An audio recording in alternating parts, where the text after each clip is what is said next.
You, John Fitzgerald Kennedy, do solemnly swear. I, John Fitzgerald Kennedy, do solemnly swear. That you will faithfully execute the office of President of the United States. That I will faithfully execute the office of President of the United States. And will, to the best of your ability. And will, to the best of my ability. Preserve, protect, and defend the Constitution of the United States. Preserve, protect, and defend the Constitution of the United States. So help you God. So help me God.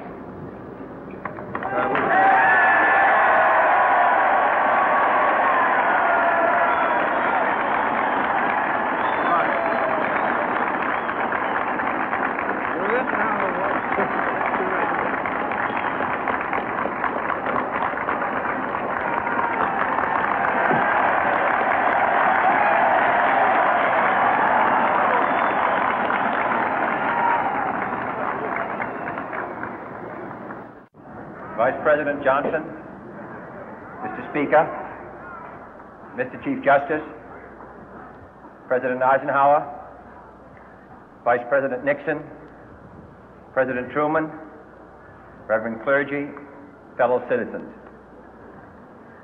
We observe today not a victory of party, but a celebration of freedom, symbolizing an end as well as a beginning, signifying renewal as well as change. For I have sworn before you and Almighty God the same solemn oath our forebears prescribed nearly a century and 3/4 ago. The world is very different now, for man holds in his mortal hands the power to abolish all forms of human poverty and all forms of human life. And yet the same revolutionary beliefs for which our forebears fought are still at issue around the globe. The belief that the rights of man come not from the generosity of the state, but from the hand of God. We dare not forget today that we are the heirs of that first revolution.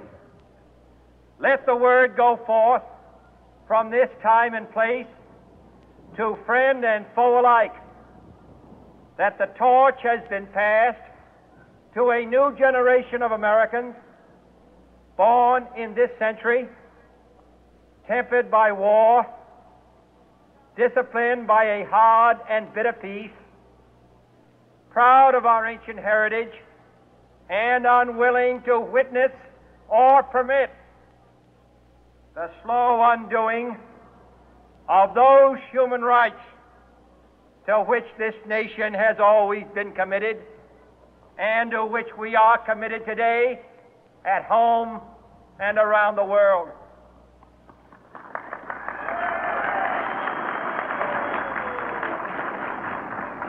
Let every nation know, whether it wishes us well or ill, that we shall pay any price, bear any burden, meet any hardship, support any friend, oppose any foe to assure the survival and the success of liberty.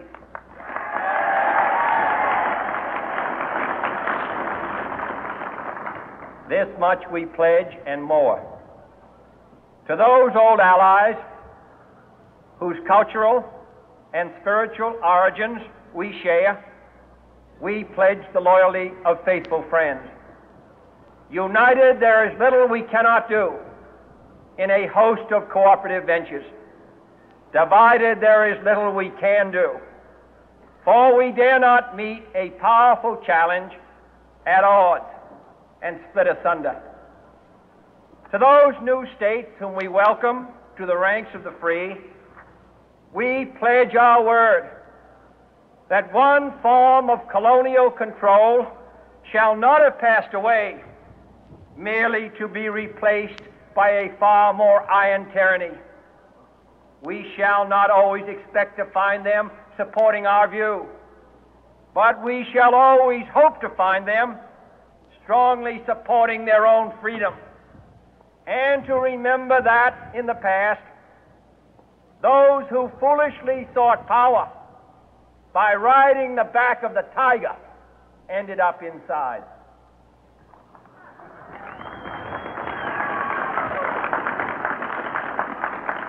To those people in the huts and villages of half the globe struggling to break the bonds of mass misery, we pledge our best efforts to help them help themselves for whatever period is required, not because the communists may be doing it, not because we seek their votes, but because it is right. If a free society cannot help the many who are poor, it cannot save the few who are rich.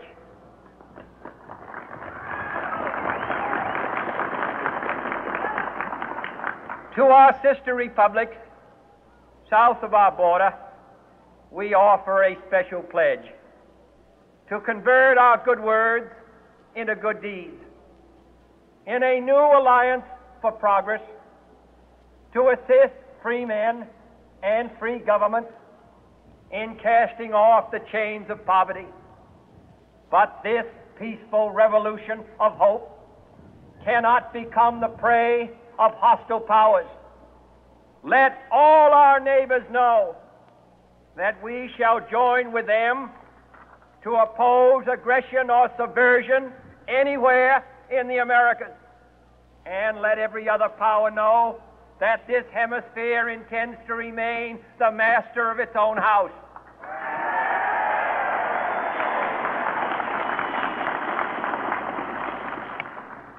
To that World Assembly of Sovereign States, the United Nations, our last best hope, in an age where the instruments of war have far outpaced the instruments of peace, we renew our pledge of support to prevent it from becoming merely a forum for invective, to strengthen its shield of the new and the weak, and to enlarge the area in which its writ may run. Finally, to those nations who would make themselves our adversary, we offer not a pledge, but a request that both sides begin anew the quest for peace. Before the dark powers of destruction, unleashed by science, engulf all humanity in planned or accidental self-destruction, we dare not tempt them with weakness, for only when our arms are sufficient beyond doubt can we be certain beyond doubt that they will never be employed. But neither can two great and powerful groups of nations take comfort from our present course, both sides overburdened by the cost of modern weapons, both rightly alarmed by the steady spread of the deadly atom, yet both racing to alter that uncertain balance of terror that stays the hand of mankind's final war. So let us begin anew, remembering on both sides that civility is not a sign of weakness, and sincerity is always subject to proof. Let us never negotiate out of fear, but let us never fear to negotiate.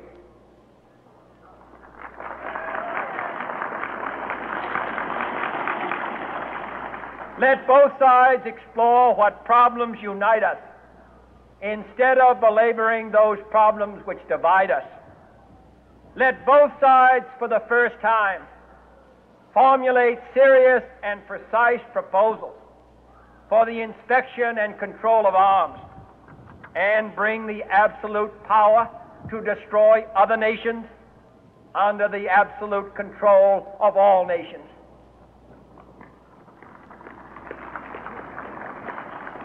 Let both sides seek to invoke the wonders of science instead of its terrors. Together, let us explore the stars, conquer the deserts, eradicate disease, tap the ocean depth, and encourage the arts and commerce. Let both sides unite to heed in all corners of the earth the command of Isaiah to undo the heavy burden and let the oppressed go free. And if a beachhead of cooperation may push back the jungle of suspicion, let both sides join in creating a new endeavor, not a new balance of power, but a new world of law, where the strong are just and the weak secure and the peace preserved.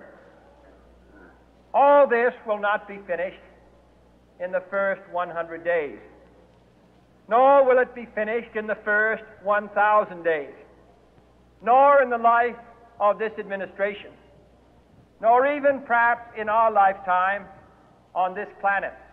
But let us begin.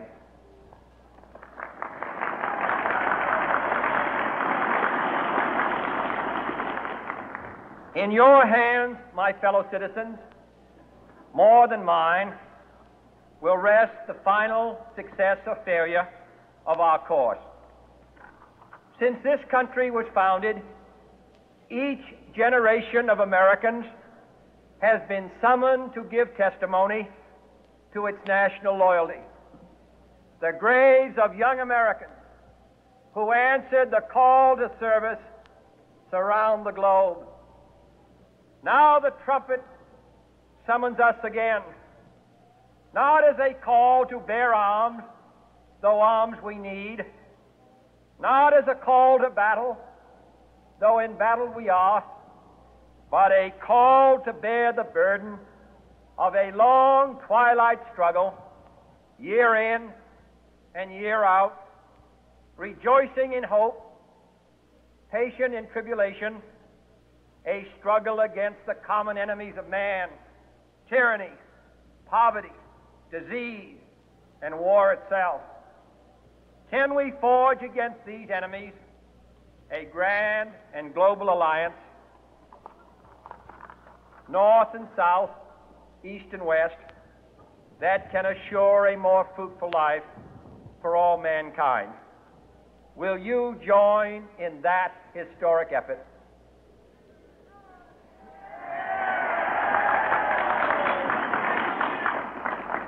In the long history of the world, only a few generations have been granted the role of defending freedom in its hour of maximum danger. I do not shrink from this responsibility. I welcome it.